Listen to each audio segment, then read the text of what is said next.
Everybody lose your mind and clap your hands for Precious.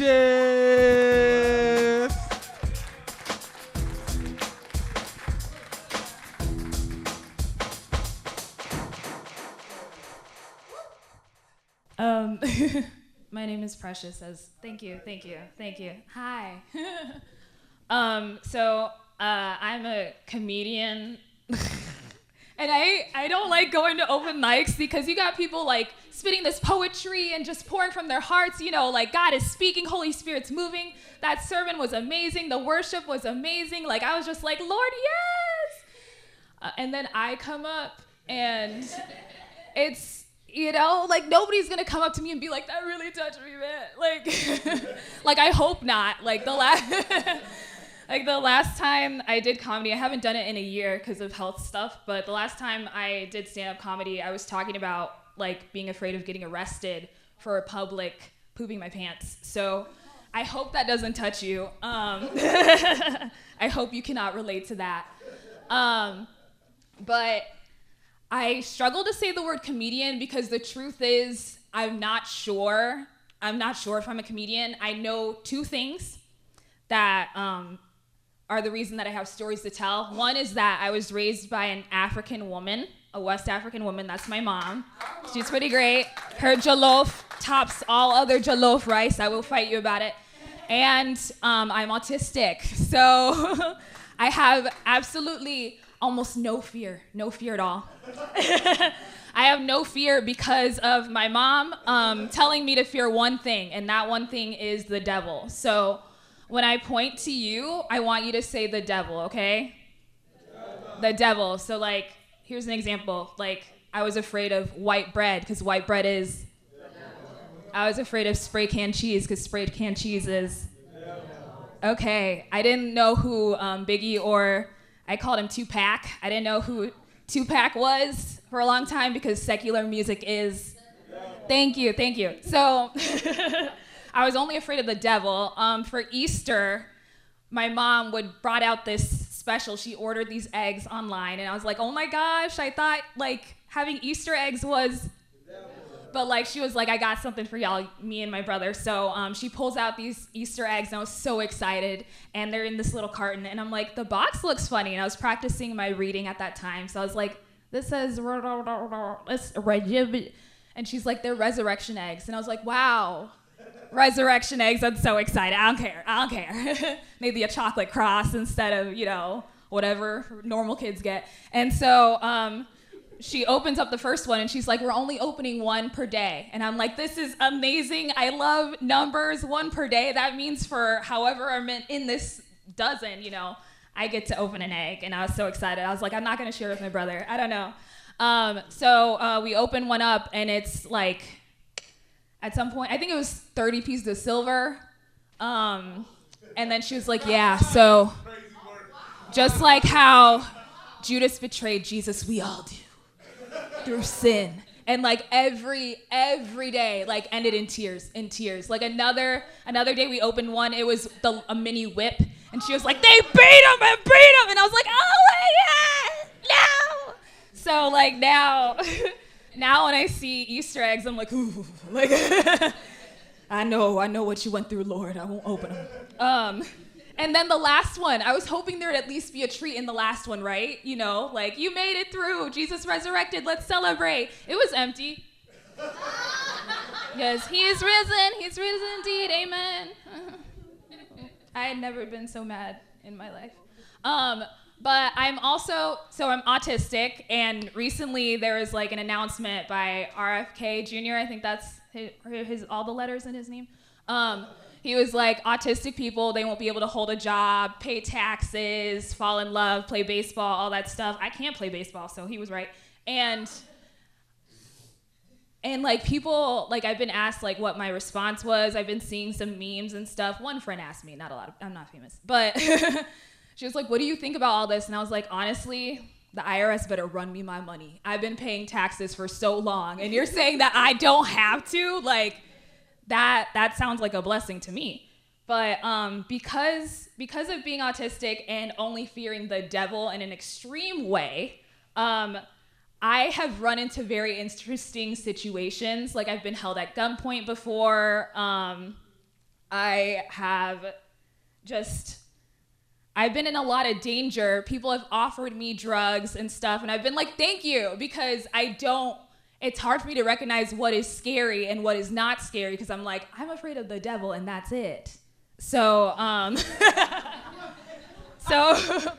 there's, because like being autistic for me, there's a bunch of different experiences, and I only know my own, and mine is awesome. And it's the only one that matters. And so being autistic for me is like, I'm reading through a script. If you've ever been in a play, there's lines in a script. You read through the script and everybody has their lines. And for me, being autistic is looking at the script and being like, is this for real? Like, and I have to choose every day and sometimes every moment, whether I stick to the script or whether I step out.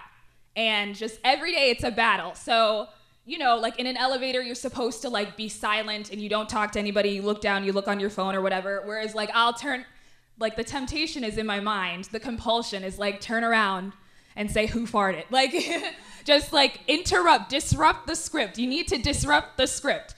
So that's what the experience is for me. So there's this one time, my first job, I was at Wendy's. And I was really excited because I loved it there. Their whole slogan, they have fresh, never frozen beef. Like that's amazing. Like, and I started working there, and they actually brought raw meat to Wendy's every day for us to cook. So it's real. It's fresh, never frozen. Okay? It's fresh, never frozen. And so I was excited to work there. I was like, God gave me a job. I'm working at Wendy's. And because I decided to be a cheerful person at Wendy's, people would tip me. Like, people would slide me like $10 or whatever. They're like, yes. And I was like, give me that fresh, never frozen. You want it? We all want it. People would be like, what's good here? And I'm like, I've had everything on the menu. So I can like sell Wendy's to Wendy herself. Like, I was so like full of passion and joy. I loved this job. I didn't see what was wrong with it. I was like, you get fresh, never frozen. I don't know what the problem is. I'd like eat the Frosties every day, even though I'm lactose intolerant. Like, it was amazing. And so one time, there's this guy and his mom. They come up and they're like, hey, can I get 2 Frosties? I'm like, absolutely, I got you. Don't forget the fresh, never frozen beef. So I make them their Frosties. I give it to the guy, and he walks away, like he smiles, and I'm like, you have a great day, sir. He sits down, and then like 2 minutes later, because I'm like looking at another order or something, he comes back and he's like, hey, my Frosty melted, and he shows me an empty cup, and I'm like, that's okay. Let me get you another one. Things happen. I don't know where it went, and I don't want to find out. And so I make him another one, and I give it to him, and I'm like, have a great day. Fresh, never frozen. And so he goes away. He sits with his mom over there. This is an adult man, so he sits with his mom. And I try to get back to this order because I'm trying to help drive through. And then he like taps on the table, so I turn back around, and I'm like, hey, it's you again. And he's like, yeah, my Frosty melted. And I'm like, you know what? We've all had those days. And I'm a Christian. So people usually know I'm a Christian because I just don't swear when I do comedy. That's it. Like, but so so I'm like, you know what? You see this guy, God's watching me. This could be a test. So I'm like, let me, out of the goodness of my heart, the stranger in my store. Call back. I get him another Frosty. I'm like, this one's on the house, I don't care. Don't forget about the fresh, never frozen beef. So I give him another Frosty. He stays there, like making eye contact, direct eye contact. And I'm autistic, so I always try to hold it. I'm like, yes. And I'll count in my head. I'm like, how long is it? If he looks over, then I'll look over. Like I try to make sure that people feel comfortable, and it doesn't help. But I was staring him dead in the eye, and he like stares me dead in the eye, and he takes the Frosty and downs it. Like shotguns the entire Frosty. Sets it back down and looks me in the face again. And he's like, my Frosty melted. I'm gonna need another one. And I'm like, what in the, Lord? Like, and I'm like, this is something I've never experienced before. So I'm like, okay.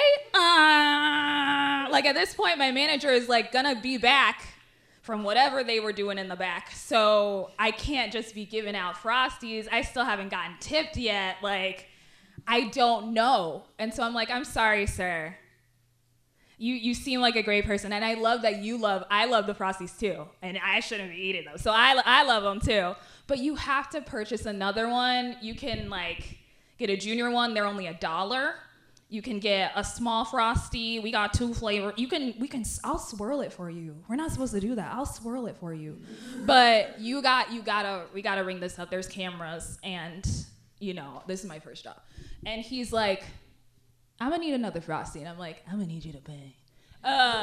And so then he puts his backpack on the counter, and I'm like, that's unsanitary. But I'm autistic.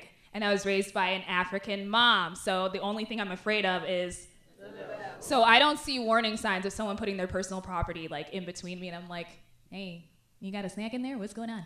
And he unzips it while looking at me, and I'm trying to keep the eye contact, because you're supposed to, and he pulls out a pew-pew, and he's just holding it, and he's like, I'm gonna need another Frosty.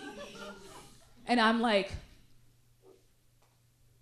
and in my head, I'm like, do you stick to the script or do you don't? Because, like, what script is it? Like, who's watching? This is a joke. Like, who's going to undercover boss or whatever? I'm like, this is a joke. But God intervenes. God's like, you better give him another Frosty. So I give him another Frosty, and he walks away. And so then he and his mom sit there for a bit, and I'm just, like, watching them and being like, where's my manager? Like, you guys need another one? Like, I got you. I'm ready. Like, I'm ready to make them as fast as you can. I got you, boo. I know the deal. I'll take them to go. And they finally leave, and it's, I take a deep breath, and I'm like, I'm glad I stuck to the script. Like, I didn't do something crazy. And so my manager, I have 2 managers. So one of them comes over, and I'm like, hey, like, this guy pulled out a gun. Like, it was really weird, and kind of, I guess it was scary. I don't know. But, like, is this normal? And he's like, oh, Precious! Like, he's, like, so worried about me. He's like, I'm so sorry.